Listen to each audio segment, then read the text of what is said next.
테슬라의 야망은 어디까지? 일론 머스크 CEO, 토요타의 넥스 참여 제안. 일론 머스크 테슬라 최고 경영자가 세계 최대 완성차 업체 중 하나인 일본의 토요타 자동차에도 넥스 참여를 제안했다. 테슬라라티에 따르면 머스크 CEO는 이날 올린 트윗에서 토요타도 테슬라 중심의 넥스 동맹에 참여하기를 바란다고 밝혔다. 넥스는 테슬라의 충전소인 슈퍼차저에 적용된 충전 방식으로 최근 포드와 제너럴 모터스와 같은 미국 내 완성차 브랜드들이 잇따라 넥스 표준을 채택하고 있다. 여기에 최근 글로벌 자동차 제조사인 스텔란티스마저 테슬라의 넥스 커넥터 방식을 채택하는 방안을 고려 중인 것으로 알려졌다. 미국 완성차 제조업계의 양대 산맥인 포드 자동차와 GM에 이어 곧바로 토요타에게 이런 제안을 건네자 글로벌 전기차 업계의 이목이 집중되고 있다. 한편 토요타는 주주들이 전기차로의 전환 일정을 설정하지 않는 회사 정책에 항의하고 있는 상황이다.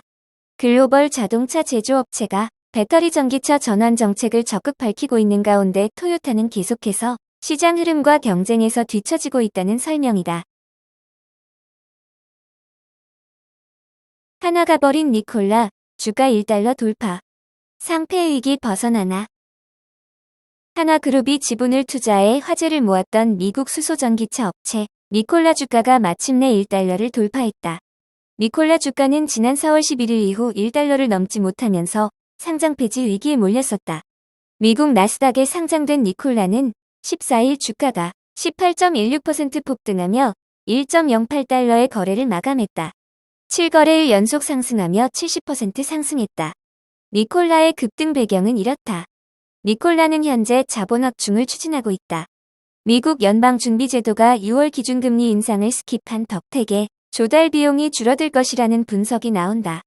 여기에 수소 연료전지 회사인 플러그 파워와 남부 캘리포니아에 대형 트럭을 위한 새로운 녹색 수소 생산 시설을 건설하기 위해 협력하고 있다는 소식도 전해졌다. 니콜라가 국내에 잘 알려지게 된 배경은 한화그룹의 투자 스토리 때문이다. 한화는 2018년 한화에너지와 한화임팩트를 통해 니콜라 지분 6.13%를 취득했다. 수소 사업 확대를 위해서다. 투자액은 총 1억 달러, 주당 매입 가격은 4.5달러였다.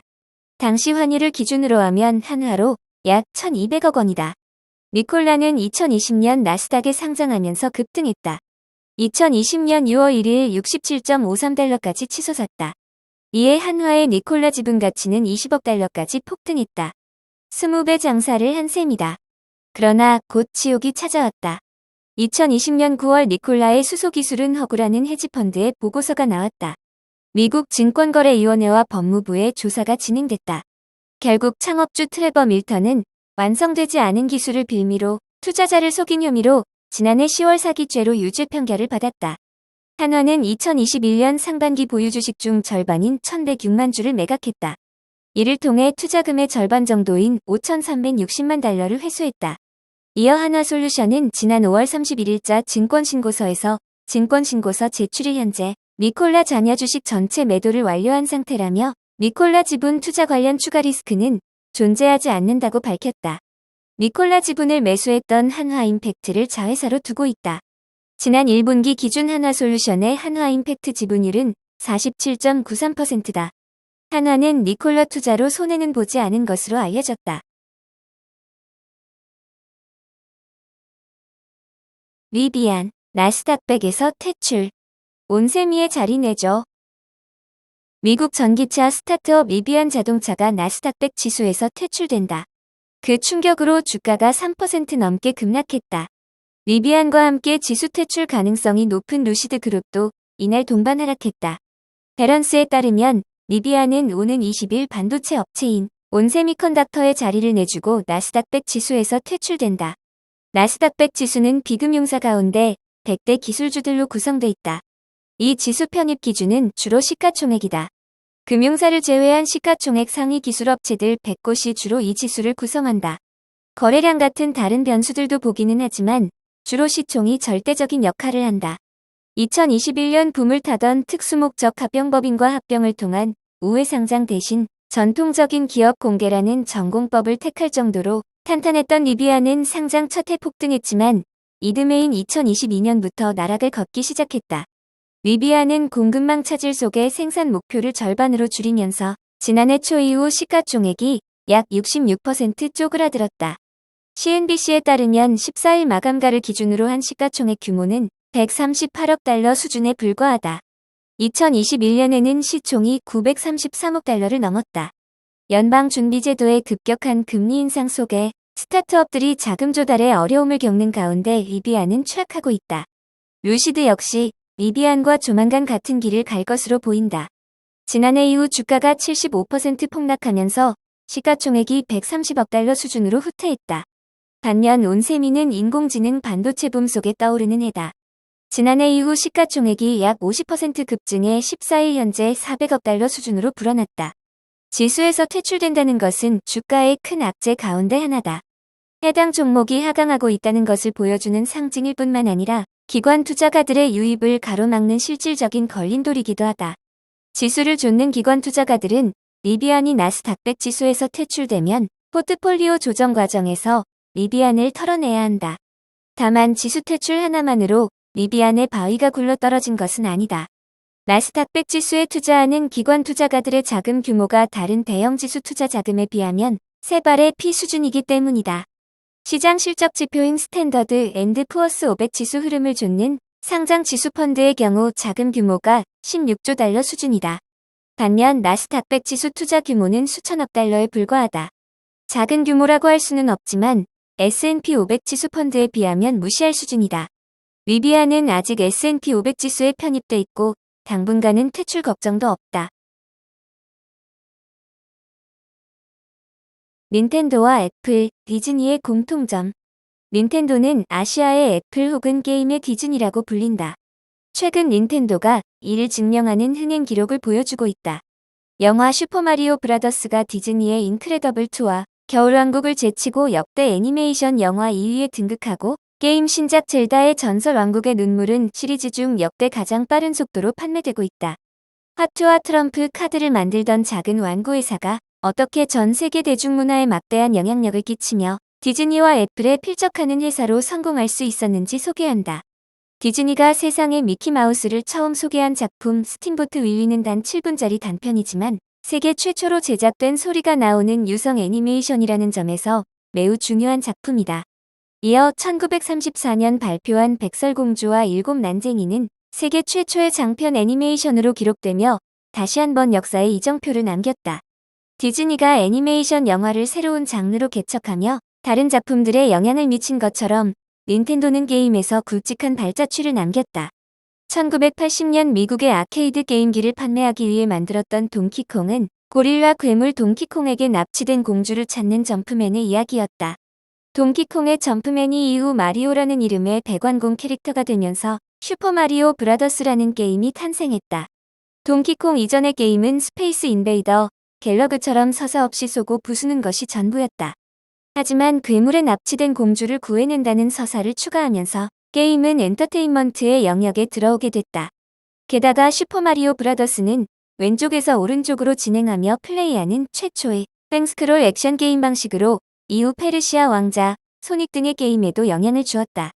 슈퍼마리오 브라더스가 유성 애니메이션의 시작을 알린 스팀보트 윌리 같은 존재라면 최초의 장편 애니메이션 백설공주에 비견할 만한 작품은 비디오 게임 최초의 액션 어드벤처 게임이라고 불리는 젤다의 전설을 들 수 있다. 젤다의 전설은 캐릭터가 직진이 아니라 상하 좌우 이동하며 지도 곳곳을 탐험하고 퀘스트를 수행하는 방식이었다. 무작정 점수만 내는 기존의 게임과 달리 오랜 시간을 공들여야 엔딩을 볼 수 있는 만큼 세계 최초로 게임 내 저장이라는 시스템도 도입했다. 액션, 탐험, 롤플레잉, 퍼즐 등 다양한 장르의 요소를 모두 모은 젤다의 전설은 현대적인 게임의 기본 문법을 정립했다는 평가를 받고 있다. 게임 캐릭터 IP의 힘을 앞세워 닌텐도는 최근 부쩍 디즈니 같은 행보를 보이고 있기도 하다. 디즈니가 자사 IP로 게임을 만들듯 닌텐도는 마리오와 포켓몬으로 영화를 만든 것이다. 유니버설 파크 앤 리조트와 손잡고 디즈니랜드에 경쟁할 테마파크 슈퍼 닌텐도 월드도 일본과 미국에서 각각 개장하고 있다.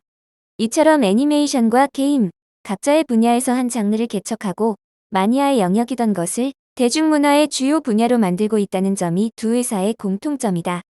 애플의 성공 비결로 가장 많이 꼽히는 것이 하드웨어와 소프트웨어의 유기적인 통합이다.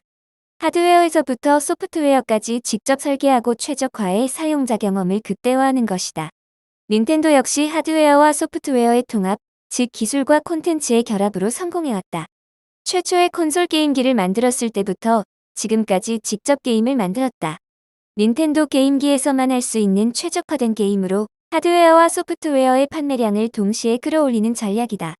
동키콩이라는 게임으로 재고떨이 운명이었던 아케이드 게임기를 순식간에 완판시킨 닌텐도는 1983년 게임팩을 꽂아서 쓰는 비디오 게임기 패미컴을 출시했다.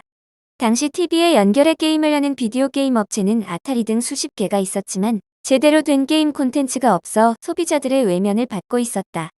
하지만 닌텐도는 패미컴에 맞게 디자인된 슈퍼마리오 브라더스, 젤다의 전설을 통해 전 세계 통틀어 7천만 대 넘는 패미컴을 판매했고 침체했던 전 세계 비디오 게임 시장까지 살려낼 수 있었다. 이후 출시한 휴대용 게임기 게임보이로는 적외선 통신 기술을 접목해 캐릭터를 교환하고 대전을 벌일 수 있는 게임 포켓몬 시리즈를 즐길 수 있었다. 게임을 혼자 하는 것에서 여럿이 함께 즐기는 것으로 바꿔놓은 덕분에 게임보이는 전 세계 판매량 총 1억 1,800만 대를 기록했다. 2004년 출시한 게임기 닌텐도 DS는 터치스크린과 음성인식 기술이 사용됐다. 이에 맞게 한자쓰기, 그림 그리기 등 교육 게임 콘텐츠를 개발하면서 부모들이 먼저 사주는 게임기가 됐다. 덕분에 닌텐도 DS의 전 세계 판매량은 1억 5천만 대를 기록했다. 이어 2006년 출시한 가정용 비디오 게임기 닌텐도 위에는 모션 인식 기술을 탑재했다. 이번에는 테니스, 스키, 달리기 등 운동과 결합한 콘텐츠로 게임으로 운동한다는 새로운 개념을 만들었다. 2017년 세상을 또 한 번 뒤집어 놓은 것이 가정용 게임기와 휴대용 게임기를 합쳐놓은 닌텐도 스위치이다. 집에서는 TV와 연결해 큰 화면으로 즐길 수 있는 콘솔 게임기로 사용하다. 밖에서는 본체 양옆으로 소형 컨트롤러를 조립해 휴대용 게임기로 사용할 수 있는 신개념 게임기로 지금까지 1억 3천만 대 이상을 판매했다. 애플이 최초로 그래픽 사용자 인터페이스와 마우스를 장착한 개인용 컴퓨터를 선보였던 것처럼 아이팟에 클릭 휠을 장착하고 아이폰에 멀티터치 기능을 넣었던 것처럼 새로운 기술의 인터페이스를 늘 하드웨어 신제품에 추가했다는 것도 애플과 닌텐도의 공통점이다. SKT 투자 나녹스, 모로코 대학병원의 아크 공급. SK텔레콤이 투자한 이스라엘 바이오 기업 나녹스가 모로코 대학병원에 디지털 엑스레이 촬영기기 나녹스 아크 배치를 완료했다. 나녹스는 모로코를 시작으로 판매 확대에 나선다. 추 모하메드 6세트 마라케시는 나녹스 아크의 설치가 완료 및 가동을 시작했다고 밝혔다. 해당 병원은 모로코의 수도 마라케시에 위치하고 있다. 이번 나녹스 아크 공급은 지난달 19일 나녹스와 바이탈테크 S가 맺은 사전 판매 계약에 따른 것으로 양사는 3년간의 사전 판매 계약을 체결했다. 바이탈테크는 계약에 따라 나녹스 아크 270대를 수입, 유통한다. 모로코 당국도 계약에 맞춰 이달 초 나녹스 아크의 수입 허가를 내줬다. 나녹스 아크는 나녹스가 개발한 반도체 기술이 적용된 디지털 엑스레이 촬영기기다. 실리콘 반도체 속에 있는 1억 개의 나노 전자 방출기를 디지털 신호로 제어해 전자를 생성하고 이를 X선으로 전환해 엑스레이나 CT를 촬영한다. 촬영 속도가 30배 빠르고 방사선 노출 시간은 30분의 1로 줄어 주목받고 있다. 싱글 소스와 멀티 소스 제품으로 나뉘어지는데 전자는 간단한 영상 촬영이 가능한 엑스레이 기기에 가깝고 후자는 다각도의 이미지 촬영을 통한 CT 장비와 유사하다. 또한 나녹스 아크의 가장 큰 장점은 가성비가 뛰어나다는 점이다. 기존 장비가 수백만 달러 수준인 것에 비해 나녹스 아크는 대당 가격이 1만 달러에 불과하다. 또한 장비 무게도 70kg에 불과하다. 기존 장비는 2톤 정도의 무게를 가지고 있다. 나녹스는 모로코를 시작으로 글로벌 시장에서 판매 확대에 나선다. 나녹스는 지난달 초 미국 식품의약국의 판매 승인을 받았다. 이를 통해 나녹스는 판매 확대에 집중 및 수익성을 향상시킨다는 계획이다. 한편 나녹스는 반도체 기반 디지털 엑스레이로 주목받는 스타트업이다. 반도체 기반 디지털 엑스레이는 필라멘트를 이용한 아날로그 방식의 기존 엑스레이를 반도체 나노 특성을 활용한 디지털 방식으로 바꾸는 차세대 의료 장비 기술이다. SK텔레콤은 디지털 헬스케어 사업 확대를 목적으로 지난 2019년부터 나노엑스에 투자했다. 누적 투자액은 2,300만 달러에 이른다. SK텔레콤은 2021년 11월 인적 분할을 통해 SK스퀘어를 출범시키고 2022년 2월 나눅스의 지분 모두를 SK스퀘어로 이전했다. SK스퀘어는 나눅스의 지분 10.2%를 보유하고 있다.